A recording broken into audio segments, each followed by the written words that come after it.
Assalamu alaikum guys. Recently we have seen the video of apostate prophet in which he can be seen tearing the pages of the Quran and disrespecting it in all the ways possible. And just I think a week or two earlier we saw apostate prophet David Wood and there was Abdullah Samir. They all three came together in a video conference and there too they were seen tearing the pages of Quran. There David Wood tore the Quran and he tried to eat that Quran page. So after that the people started to speak out against them, and then again we saw the video of this recent video of apostate prophet disrespecting the Quran. So while tearing the Quran this time, apostate prophet, he was continuously asking a question that is this tearing of Quran worse than people giving him death threats, than the various laws of Islam which are much more stricter and which don't value life. He says that whether the life of a person is more important, more valuable, or just tearing away of a page of a book is more important. So actually what he was trying to convey was that tearing away the pages of the Quran is not bad, and compared to it, the life of a single individual who commits that crime, that is much more important, that is much more valuable. So a person who disrespects Quran, he should not be punished with a capital punishment, or he should not be punished with any kind of severe punishment, because that severe punishment is going to destroy his life, and that life is much more important than this tearing away of the Quran. So this is a very childish thought that he has got, and what some of his followers have also got this thought, that a single person's life is much more valuable than the Quran or than the book sent by God. So we will answer them this thing, but for now apostate prophet has committed this very grave sin, and I think that the government of the Muslim nations, they should urge the government of apostate prophet's nationality to hand over that guy to the Muslim countries, and whatever punishment fits on him as per the Sharia law, he should be given that same punishment through his own YouTube account. That's what should be the best solution, and I don't think that the Muslim countries, they should not be quiet on it, because this is public humiliation of their Quran is everything for us, okay? And if they are humiliating that thing, and even after that the Muslim nations, they keep quiet, this would be a very very bad thing, okay? This won't be good. So the Muslim government should ask that apostate prophet and David Wood, and if someone else who does things like this, that they should be handed over to them, and then the punishment according to Sharia should be given to them. So let's come back to the point now regarding his question that life of a person is important or tearing away of the Quran is important. So see, actually the problem is the Quran is a book sent by God, it is a law book. The Quran is constitution for Muslims. The Quran is constitution for people who believe in the religion of Islam and the people who believe in the Quran. The Quran is the code of conduct, and it is the law book of Muslims. And if you are tearing a law book, if you are tearing a constitution, you are openly denying to follow it, and you are openly asking people to disrespect that constitution and to disrespect that law book, and to not to follow the laws of that book. So when you do that same thing with the Quran, it means what you are asking the people, that you should not follow the laws of the Quran. But actually the laws are implemented for the safety and security of the people itself. If somebody tears the constitution and law book, and if somebody propagates this idea that law book and constitution should be torn and disrespected, then there would be no law and order remaining in the country or in any region to which that law book is applicable, and because of that much more corruption will spread in the land. Because after once the law book is only destroyed, then what to follow, how you will decide what is wrong and what is right.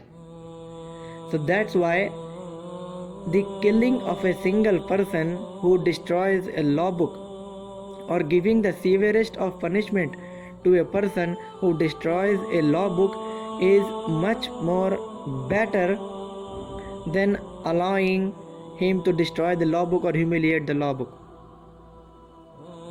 Because if the law book is destroyed, if the law book is humiliated, then the corruption and the disorder that will spread in the country, that will lead to the lives of many more people, that will lead to the destruction of lives of millions of people who were earlier following that law book. Because now the people, they won't have any law and order according to your propaganda. So that's why to save the lives of those millions of people, it's important that the people who are spreading such misinformation that destroy this law book or destroy this constitution, it's better to give them the severest of punishments. So now you could say that we don't follow the Quran as our constitution, and we don't take Quran as our constitution and as our law book, so we can tear away the pages of that book. So we will ask you, first of all, if in whichever country you live, you can tear the constitution of your own country and see what your country does to you. You can tear the constitution of your country in which you live openly in public and see what your own country does. Okay, this is if you are a follower of that constitution. In case of Quran, if a Muslim tears away the pages of the Quran, this example will fit to him. Then the second example is, you live in a particular country and then you disrespect and tear the pages of a constitution of another country, of your neighboring country, of any other country, then also you can definitely see what the outcome would be. If a person living in a particular country tears away openly the pages of another country, then definitely that other country whose constitution is being torn away, he would take action against you. And if your country does not take action against you, then that country and your country will be at war, because you are destroying a constitution to which a very vast majority of people are adhering to. Exactly in case of this tearing away of the Quran, you have torn the pages of the Quran, but Quran is a constitution for millions of people of this world. Maybe many Muslims follow it completely, some don't follow it completely. That's a different story. Nobody follows the laws of their country completely, but everybody respects it. Exactly is the case with the Muslims. You are tearing and disrespecting Quran. It means that you are openly challenging Muslims for war against you. This is what can be simply put forward. Because that same book has been adopted as constitution and law book by millions of Muslims. So how could you expect that there won't be any backlash from the Muslim community and there won't be any demand for capital punishment on you for destroying this for such of your activity? So this is a very befitting response, and I hope that you must have understood that why you have committed a grave sin. Again, I would like to repeat that the Quran is a constitution and it is a law book for millions of Muslims, and destroying a law book, destroying a code of law would lead to the destruction of lives of millions of people, and the lives of those millions of people who will get destroyed because of not following that law and order, law code and constitution is much more valuable than the life of a single person who disrespects that law book and who spreads the idea of not following that law book. So that's why that single person should be punished with the severest of punishment to save the lives of millions of people. And that's what your response is. And I am very, it's very shameful that you don't understand these basic concepts and you call yourselves as thinkers, and there are blind followers with you. It's very shameful, you know.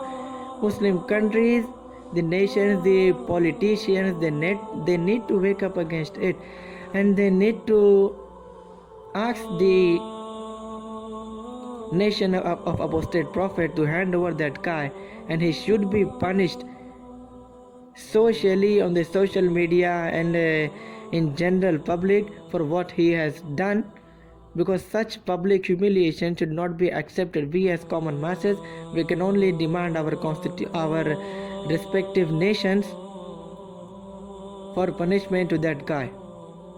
Please wake up, Muslims. It would be very humiliating if you don't take action against these things, okay? And I don't think that the wrath of Allah would come on us if we don't speak out against such people. I hope everybody must have got my point, inshallah. Assalamu alaikum.